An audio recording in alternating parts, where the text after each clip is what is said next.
Hello friends, welcome back to Sneha's cooking diary. இன்றைக்கி எல்லாருக்கும் பிடிச்ச மாதிரி டெலிஷியஸாக ஒரு கீ ரைஸ் ரெசிபி பார்த்துடலாம்.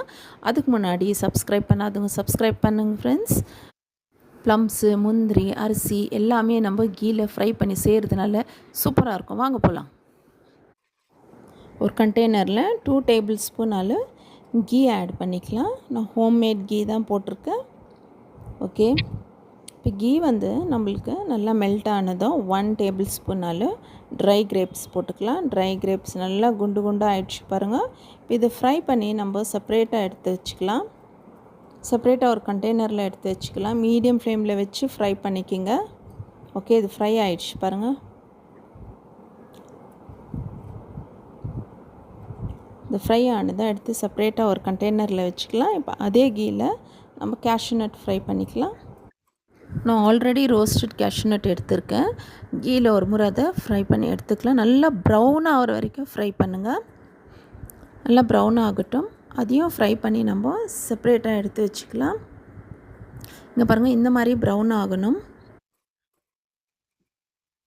ஓகே, நம்ம ட்ரை கிரேப்ஸு, கேஷ்யூ நட் சூப்பராக ஃப்ரை பண்ணி எடுத்துட்டோம்.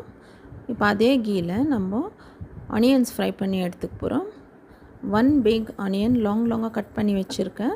நல்லா கோல்டன் ப்ரௌன் ஆகிற வரைக்கும் நம்ம ஃப்ரை பண்ணி எடுத்துக்கலாம். பக்கத்துலேயே இருந்து நல்லா ஃப்ரை பண்ணிக்கிங்க. நம்மளுக்கு டேஸ்ட் கொடுக்குறதே இந்த ஆனியன்ஸு, கேஷ்யூ நட்டு தான். நல்லா ஃப்ரை ஆகட்டும். பாருங்கள், இந்த அளவுக்கு நம்ம நல்லா கோல்டன் ப்ரௌன் ஆகிற வரைக்கும் ஃப்ரை பண்ணணும். எடுத்து செப்பரேட்டாக ஒரு கண்டெய்னரில் வச்சுக்கோங்க. எல்லாம் ஃப்ரை பண்ணி செப்பரேட்டாக ஒரு கண்டெய்னரில் வச்சுட்டோம். இப்போ அதே கீயில் தேவைப்பட்டால் இன்னும் கூட கொஞ்சம் கீ ஆட் பண்ணிக்கோங்க. ஒரு பிரிஞ்சி இலை, ஸ்டார் அனீஸ், பட்டை, கிராம்பு, ஏலக்காய் போட்டு ஃப்ரை பண்ணிக்கோங்க. 1 ஆனியன் கட் பண்ணி வச்சுருக்கிறதையும் போட்டுக்கலாம். இது ஒரு சாஃப்டாக ஆனால் போதும் ஆனியன்னு ஃப்ரை பண்ணிக்கோங்க. ஆனியன்ஸ் இந்த அளவுக்கு ஃப்ரை ஆகட்டும். ஓகே, இப்போ ஃப்ரை ஆகிடுச்சு. நம்ம ginger garlic paste 1 teaspoon add பண்ணிக்கலாம். Ginger garlic paste raw smell போகிற வரைக்கும் வதக்குங்க.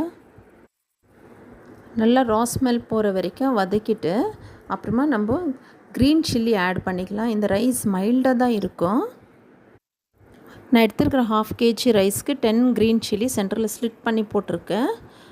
Okay, onion, ginger garlic paste, green chilli இதெல்லாம் நல்லா ஃப்ரை ஆகிட்ட பிறகு நம்ம வாஷ் பண்ணி தண்ணி நல்லா ட்ரெயின் பண்ணி வச்சுருக்கேன் அரிசி ஆட் பண்ணி இந்த கீலேயே ஃப்ரை பண்ண போகிறோம். ஏன்னா இந்த அரிசி ஆல்ரெடி நான் 1/2 an hour பிஃபோர் ஊற வச்சுருக்கேன். ஊற வச்சுட்டு தண்ணி ட்ரெயின் பண்ணி வச்சுருக்கேன்.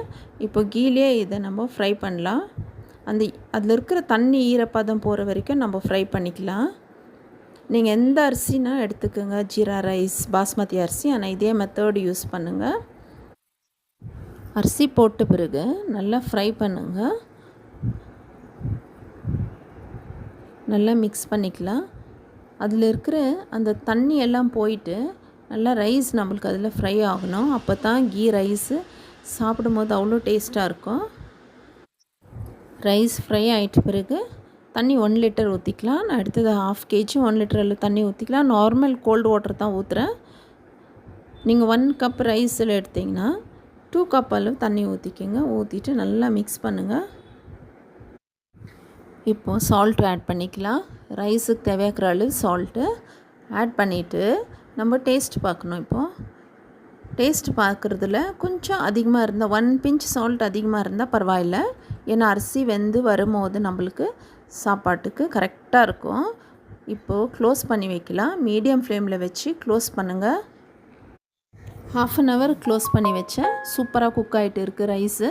இங்கே பாருங்கள், நம்ம ஊற்றின தண்ணி எல்லாம் கரெக்டாக பாயில் ஆகிட்டு இருக்குது.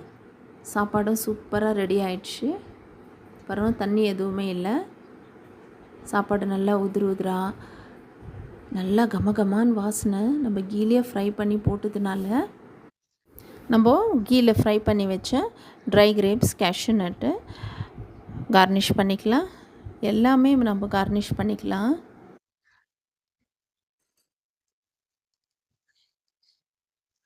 நம்ம ஃப்ரை பண்ணி வச்ச ஆனியன்ஸும் எடுத்து கார்னிஷ் பண்ணிக்கலாம். 1 பிக் ஆனியன் எடுத்து ஃப்ரை பண்ணி வச்சோம் இல்லைங்களா, அது எல்லாமே நம்ம கார்னிஷ் பண்ணிக்கலாம்.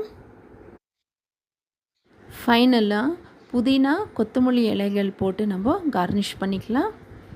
பாருங்க, சூப்பராக இருக்குது. சாப்பாடு நம்மளுக்கு ரெடி ஆயிடுச்சு. இப்போ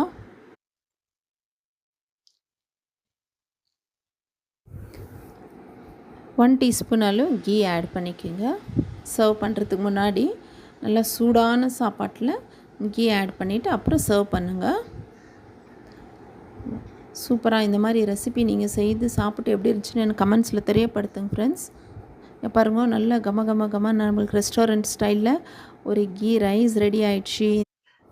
நீங்கள் செய்து சாப்பிட்டு எப்படி இருந்துச்சுன்னு எனக்கு கமெண்ட்ஸில் தெரியப்படுத்துங்க ஃப்ரெண்ட்ஸ். ட்ரை பண்ணுங்கள். இந்த ரெசிபி உங்களுக்கு யூஸ்ஃபுல்லாக இருந்துச்சுன்னா உங்கள் ஃப்ரெண்ட்ஸ் ரிலேட்டிவ்ஸ்க்கெல்லாம் ஷேர் பண்ணுங்கள், லைக் பண்ணுங்கள் ஃப்ரெண்ட்ஸ். இந்த கீ ரைஸு நீங்கள் மட்டன் குருமா, சிக்கன் குருமா, இல்லை வெஜ் குருமா எதுவுமே இல்லைனா கூட ஒரு ரைத்தாவோடு சர்வ் பண்ணி சாப்பிட்டு பாருங்கள். ரொம்பவே சூப்பராக இருக்கும்.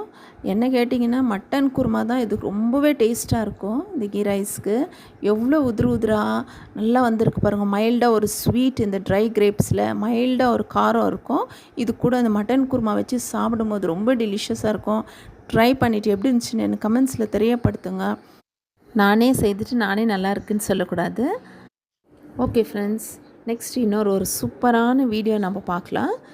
Until then, bye. See you all in next video. Thanks for watching, friends.